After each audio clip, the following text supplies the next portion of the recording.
আজ এই manual incubator নিয়ে কিছু গুরুত্বপূর্ণ তথ্য, আর যাদের এই ম্যানুয়াল ইনকিউবেটরটা নিয়ে অনেক কনফিউশন আছে তাদের কনফিউশন দূর করার চেষ্টা করবো ইনশাল্লাহ।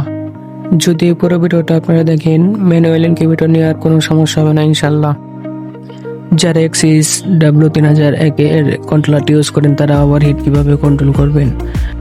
আপনারা ওভারহিট কন্ট্রোল করার জন্য ফ্যানের যে স্পিড কমায় বাড়ায় রেগুলেটর, সেটা লাইটে ইউজ করবেন, তাহলে আর আপনাদের ওভারহিটের কোনো প্রবলেম ফেস করতে হবে না আশা করছি।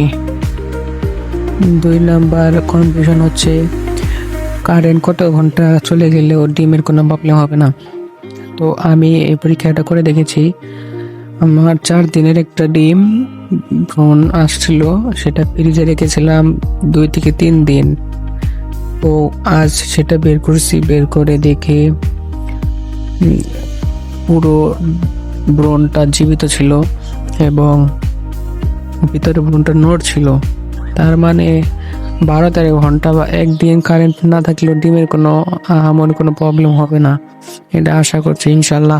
কারণ এটা আমি ফ্রিজে রেখেছিলাম, ফ্রিজে যেহেতু ভালো ছিল, ফ্রিজের তাপমাত্রা প্রায় 8 থেকে 10 ডিগ্রির মতো তাপমাত্রা থাকে, আর আমাদের নর্মালি বাইরে 28 ডিগ্রির থেকে নিচে নামে না গরমের সিজনে। তো আশা করছি 12 থেকে 13 ঘন্টার অধিকও যদি কারেন্ট না থাকে, তাপমাত্রা না থাকে, তো ডিমের কোনো ক্ষতি হবে না। তো আশা করছি আপনাদের 2য় নাম্বার কনফিউশনটাও দূর করতে পেরেছি। তো 3 নাম্বার প্রবলেম যেটা আর্দ্রতা। তো আর্দ্রতা যদি আপনারা কমাইতে চান, সিলিকার জেল ইউজ করতে পারেন।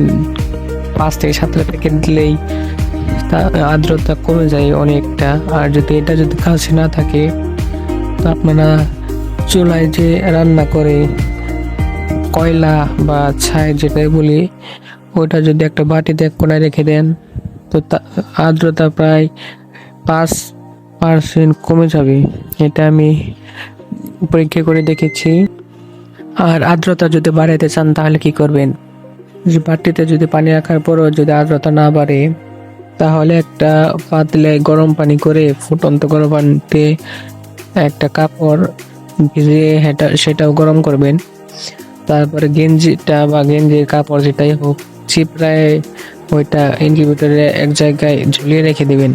দেখবেন বাষ্প উঠতেছে, বাষ্প উঠলে আর্দ্রতা অটোমেটিকলি উঠে যাবে। এটা আমি পরীক্ষা করে দেখেছি। তো আশা করছি এই সমস্যার সমাধান আপনারা পেয়েছেন। আর আমি অল্প কিছু ডিম দিয়েছি, আমার পাখি অনেক অল্প।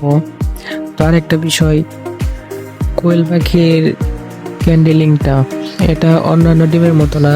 এটাই কিন্তু শিরা দেখা যায় না, যে রক্তটা ওটা দেখা যায় না। এটা 5-6 দিন গেলে যেভাবে পরীক্ষা করবেন, আমি পরের ভিডিওতে ইনশাআল্লাহ দেখিয়ে দেব কোয়েল পাখির সঠিক ক্যান্ডেলিং কিভাবে করতে হয়। তো ইনশাআল্লাহ পরের ভিডিওতে দেখা হবে।